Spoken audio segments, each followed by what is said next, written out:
So do you want to start face painting but don't know what to paint?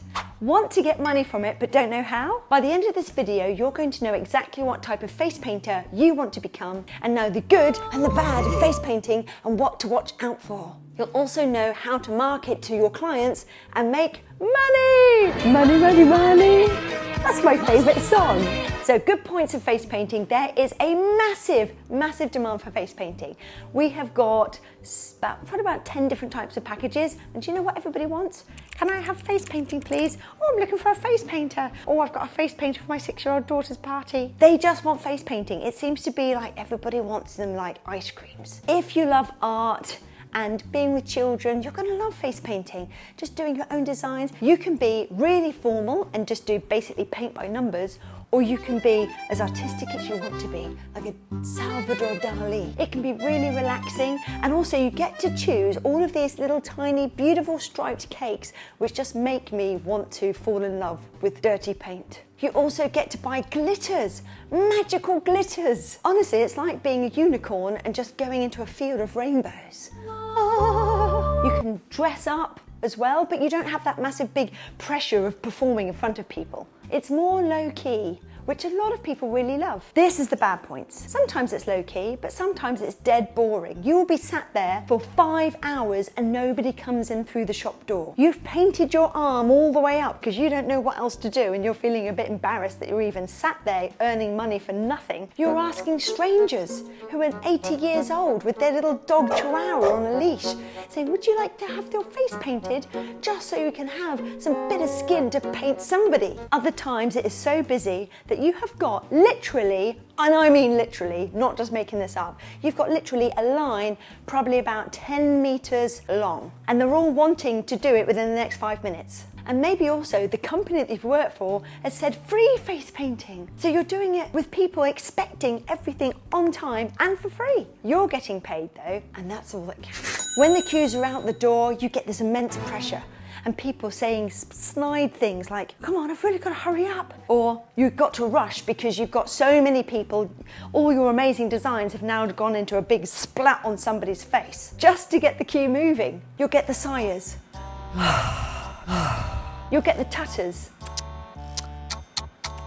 You'll get the kids, Mummy, where are we gonna go? I wanna go home now. It's a nightmare. Sometimes you'll spend a ton of money on face paints and then suddenly in the heat they'll all melt into goop. And for me personally, there's not that much money in face painting compared to my usual show. That's why I don't do face painting myself. But I know the demand that it has in my environment, and I certainly remember it in the UK. Every party will have a face painter, and then one party every now and then they'll have a magician. So you've got a massive big scope of people that want face painters. And that means that you get work. I tell you the price usually of face painting. Normally it's about 125 Australian, but 125 per hour sounds good, as I was working for $63 as a school teacher. But when you can get a show easily for $400, it means you have to work 4 times as long to get the same amount of money. Ish. I think my maths is a bit screwed up on that one, but you get the feeling. You do get some people getting really angry with you as well as face painting. For no reason, it's not even your fault. You didn't know that you were going to have 2,000 people at the event and the company only had budget for one of you face painters. And suddenly, it's your fault. There's kids sometimes putting their fingers in your beautiful paints. What's this? What's this? What's this? Ooh. I must say that face painters that I know that I have taught over the years absolutely love it. Blech, blech. Sorry, face painters. I'm not a face painter, but I do know how to market it because I'm booking 1 million face painting gigs. So why is somebody who does not face paint talk to you about face painting? Because it's my bread and butter. You can be the best face painter in the world, but if you don't know how to market it, you're not going to get many shows. So there's a couple of face painting types that you have to be aware of. Line painting is when you are literally doing a line of people and the line just goes on and on and on. It's usually at some sort of festival or shopping centre where it's definitely free for the parent. And you're doing very quick 3-minute designs. Usually with a small amount of paints as possible to make your life super quick and efficient. Then you've got detailed work. Now I know some of these face painters that do this, oh my goodness. It's like they've just made a beautiful ice cream sundae out of paint. They've got emblems sticking onto the sides of children's faces. They've got wings out here. Honestly, you can put on glue and glitter dust and bling, and it really looks like a work of art. That's detailed work. That's the work where when you go to a kid's birthday party and you've got 10 children and they've got you for 2 hours, then you can just sit there designing. It's wonderful and relaxing, but you can't do that in the line work because you'll get shot. And then you've got this pay by the face sort of work. You'll pay for a pitch in like a market, and then you'll give them some money to the market, and then price per face will be like, I don't know, $15, $20, depending on your area. Over here in Australia, painting per face is about 15 Australian dollars. So where do you get paid to become a face painter? What types of clients are you going to be working for, and where do you find these people? Well, you've got to remember that not all clients are created equal. So sometimes you're going to be migrating to one area of client that you actually like working with. For example, when you're doing face painting for parents, you can sit down and relax, as we've just explained, and it's really personable. So you're making a difference to that family's party, but their money is precious. So you're not going to get yourself sat there for 4 hours when you could easily get 4 hours in a shopping centre. They're also going to be looking at your work and making sure that you know exactly what you're doing. Whereas the shopping centre, they don't even care. I don't know why. Obviously, you're not going to do but I'm just explaining that it really is just line work. It's getting them out the door, that they've got something on their face. You do not have to stay at home in your bedroom practicing face painter and earning no money. And I'm going to show you how to do that. We need to get you out there, even if you feel that your skills are not hitting the benchmark. When you're doing face painting for birthday parties, you're spending about 6 minutes per child. When you're doing face painting for line work, like a company, you're spending about 2 to 3 minutes per child. There's a big difference in what you can do with 2 to 3 minutes. Companies! Companies are my best for face painting because they've got a budget. They've got something on, some sort of magical Christmas festival, and they just need bums on seats face painters, and you're going to be there doing 6 hours. Whether or not children are there, you still get paid. You have a very small amount of designs so that it's nice and fast paced as you're getting them through design. Out you go, out the door. Bye. And when you're doing company face painting, you can become really good at just doing simple 3-minute designs. You don't have to be good at everything. Fetes and festivals are also a big thing for face painters too. Your local council or government will have some sort of event for the community, and they will want you to become an attraction for their community. Now, be warned on fetes and festivals, you have to get your money up front. Even if it is the council, even if it's the government, try and get your money up front, or at least 50%, because sometimes that rain comes and ruins your whole weekend. And do you know what they say? I'm sorry, we're going to cancel. I'm not going to pay you, sorry. But when you've got your money, you say, oh, that's okay. Thank you so much. See you next year. Now, if you like these tips, I've got a guide on the simple steps to become a well-paid kids party entertainer as a side hustle or as full-time. Now, I believe that this is the best job in the world, especially if you love working with children. So just comment below, give me the guide, and I'll send it to you. Or if you click on the link below, you'll also get the same guide. Now, just a top tip that I do with deposits. If it's a 50% deposit and the rain comes down, you do not want to just win the battle, you want to win the war. So I see face painters all the time and performers all the time say, and they deserve to give me 100% of my money. Yeah, that's true, but also if you just be a little bit more lenient, for example, say, hey, you can take that money and have it as an extra active credit for a weekday show. There's going to be a weekday show somewhere coming up, and they will feel so much happier with you, and they'll want to book you again because you've been nice to them and not just take. But it's up to each individual. I'm here to win the war, not the battle. I want more clients loving me so that they always come back to me. Fetes and festivals always have a problem with parking as well, so just make sure that you get that arranged. And shopping centres. Oh, I love shopping centres. There's no problem with rain, there's loads of parking. Take a trolley from the local Kmart and then just chuck all your stuff in there. Easy, you're already there. One thing which I do love and I recommend if you're going to be becoming a face painter is get one of those collapsible trolleys. They're so good. So I want you to right now think, what type of face painter do you not want to be? Now I say not want to be because some people are saying, I can never possibly do line work with just 2 minutes.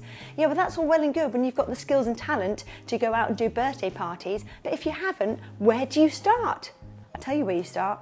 You start with line work, because line work pays better. I'm not saying pays better than birthday parties completely, but what I'm saying is you're going to get a longer set that you can practice all of your designs in. When it's quiet, you can try and practice on real life canvases, aka kids' faces, those beautiful designs that you want to then implement to go and do real rewarding work, face painting, works of art on people's faces. Look, my sister, she's a professional photographer. She lives in London and she used to do lots of weddings, but she also on the side did a lot of work for famous people like Rick Mayall, Dame Judi Dench, Hugh Laurie, like that guy from House, all those types of people. Millions of comedians, maybe not millions. But you know what? One of her favourite things to do is do corporate. Because corporate, they put her up in this 5-star hotel. The soaps that she has are like this big, and she goes around Athens, like just relaxed, taking photos of the companies having fun going around museums and Rome and all those sorts of places. Why am I telling you this? I'm telling you this because even though you may end up starting to do line work, you may actually enjoy it because it's simple and you get paid well. So ask yourself, what do you want to not be? You might not want to sacrifice your amazing art for just doing line work, but I'll tell you what, for me, I prefer to do a bit of face painting and get money coming in. Now this is a big tip, yo, yo, yo. The big tip is don't think of yourself as a face painter, because I know a lot of amazing face painters that are totally broke. They're broke because their marketing is broken. You phone them up, hello, hello, oh Jenny, put the dog down, love, what can I help you with? When you're working as a company, you need to make sure that you're having somebody who's 100% going to be reliable. You don't know if the face painter with, the daughter Jenny and her dog are actually going to turn up. They don't sound like a proper company. And companies like to work with companies, B2B, business to business, because they know that if you sound professional, basically the crap hits the fan, that company, if it assumes it's a company, will end up trying to get another face painter in place of it, rather than just phoning up and saying, oh, do you know what? No, I can't go in because my kid's got gastro. So they will pay more if you sound like a company. And who doesn't want to be paid for more? Who doesn't want more money? So you are a marketer. Put your hand up here. You put your hand on your chest. You say, I am a marketer. I am a marketer. Okay? Not I'm a face painter. Now, I don't want you to worry about your face painting skills. Unless you're totally rubbish, I'd recommend putting it up on one of those newbie face painting and seeing what people say. But remember, people are always quite kind. So try and look through and get the feedback and enjoy the negative feedback. And also think about, if you had this face paint on your child's face, is there any way that you can improve on it? So just take it from a critical eye. Do you have to be perfect to be a face painter? Do you have to do amazing face paints from the start? No. Salvador Dali said, do not worry about perfection because you'll never reach it. And that is true. Now, if you like this video, please show me that you liked it by ticking the thumbs up down below. And if you have any input for the next video, please comment below so that I can hear your point of view, as I do really want to hear what you have to say, because you have also got great ideas too. So I can guarantee that if you're already watching a video on face painting, you've probably got your own face painting kit or your own just normal paints, and you think, hey, this is something that I can actually do. So we're going to put that to one side. I'm going to tell you the bits that actually make you the money. So first of all, don't wait to get proper images. Don't wait to think I've got to get the right images of my designs on children's faces, get a professional photographer. Oh, too much work. Too much work. I want you to go to stock photo and you pick some nice images of face paints. Yes, is it cheating? Yes, it is. Does anyone care? No, they do not. As long as you end up being able to reach that benchmark. Choose pictures that you know that you can actually do with your talent, but that are actually set up in a beautiful environment, taken a photo of and professionally shot. Now, I want you to do one more thing for me. I don't want you to look at the actual face paint themselves. First of all, I want you to look at the child's expression. So I'm going to put on a couple of photos in this video here where there's a photo of this child, which is, I'm going to show you actually. See that girl? Look at her face paint. I know already that you can do better than that. already, but nobody cares about the face paint. Do you know what they care about? The feeling, the emotion that that child has. Look how happy she is. And this is why this is the best face painting picture that I think is on iStock Photo. There are a million other face paint photos and they're all like this. Who wants a child looking like that? You need to show that when you get that face paint on, it's all rainbows and baby giggles. So when you're doing a Facebook page, don't put on your own photos until you know that they look professional like that. It doesn't take much. Just get some kid, take him down the park, make sure it's a kid that you know, otherwise you get arrested, and take a photo of them with beautiful sunlight, sort of 3 o'clock in the afternoon so the sun's diffused. Take photos of them giggling around in the grass. 80% of people will not care about the authenticity of that photo.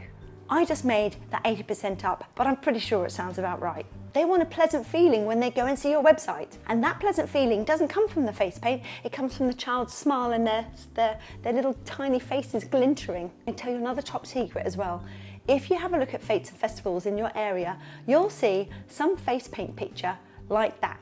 Just some sort of like schmish on their face, but the child is happy. So why do companies use a dodgy face paint with a pretty looking happy kid on it for their marketing? Why do they not have this most elaborate face painting? Because they want to make sure that they're not over promising on what they're delivering. They know for a fact that there's going to be a queue and you're going to be able to do 2 minutes and it's going to be something sort of like half smished or just very small. Parents actually just want these things to be in and out of the queue as fast as humanly possible. They want their child happy and face painted, in and out, so that there's no tears of missing out. And also, younger children prefer to sit for 3 minutes rather than 10 minutes getting some sort of amazing design. That honestly, in about 5 minutes, they're going to go on the jumping castle, drink some drink, and it's going to be half down their face. Now, while parents are in the queue, they become more annoyed because they don't want to be standing in a queue, understandably. And annoyed parents at shopping centres just go home. They don't want to hang around because they're just annoyed, in a bad state of mind. And that is not what shopping centres want. So here are the places to market. School fetes, car yards, shopping centres, family restaurants, pubs, hotels, churches, vacation care centres, daycare centres, supermarkets, birthday parties, museums, town fetes, festivals and playgroups. That's just to name some of the ones off the top of my head. Do not do it the wrong way. Don't put up a Facebook page, get some business cards, put them at the side of your face painting table for the once a month time that you get a face painting job and hand them out. That's not going to work. Don't print up some QR code and stick it on your table and think, oh, someone will get me for next time. That's not going to work either. You've got to be an active marketer. Now, what do I mean by an active marketer? I mean, you contact those people, you find their emails and you phone them up and you tell them, hey, you've got Christmas coming up soon. I'm sure you'll need a face painter. I've got this amazing deal for you. Now, do you want to be phoning up people? No, nobody likes phoning up people. I literally feel sick when I have the feeling that I've got to phone up, but this is what you have to do. Your great offer that you're going to offer them may not be monetary, you may not want to be the lowest person, and don't be the lowest person. Remember, companies like companies, and companies will pay more for premium. So act like a company, get a little bit more money, and they'll have you. But I recommend maybe dressing up, maybe stating that they're hypoallergenic paints, which of course most of them already are anyway. But the clients don't know that. But really, when they hear your voice, they're actually going to go to you because you're a happy person on the other side of the phone. And you have just literally phoned them up at the right time. So it's not about calling 10 people and just hoping. It is literally calling 100 people and getting a 2% conversion rate. That sounds like a lot of work, Steph. But you know what? Those 2 people, from there, you'll start getting little more gigs, and you'll probably go back there again and again and again for probably about 10 years. I'm still working 15 years later, having shows after shows with companies that I had 15 years ago. Oh, that was clever. I did the math on that one. Now, you are going to have other companies that are better than you. I guarantee it. We have other companies that are way better than us. And you know what? You'll get the gig. Because not of your amazing face painting, but because you are actively marketing. You are phoning up, and at the right time, when you phone up, which is usually about 2 months before for a company event, Christmas, Easter, graduation, kindy days, under 8s day, which might be an Australian thing, Halloween, all of those events, You know, 2 months before, ring, ring, ring, get on the phone. Business is like a snowman. You've got to start off small and you just build up. It's a lot of work to make it a little bit bigger, and then suddenly you'll notice that you're just, pushing this thing around and it's already just gathering up so much snow. It's like a compound interest of clients. Now there's a secret that a lot of face painters who are amazing do not know. It's not what you do, it's how you make the clients feel. We've just got a contract from a hotel chain. It's $500 a week in our pocket, and they've had a group of face painters who I know are amazing, but they've just found that they're so grumpy, like grumpy old ladies. And they're grumpy to the customers that come into the pub. And they've said, we just don't want that. I said, look, I'll be honest, I know that company and they are very, very good at what they do. Do you know what they said? We don't actually care. We just want a happy face painting with a happy child and a happy smiling lady. That's it. Okay friends, I have to go now. Bye.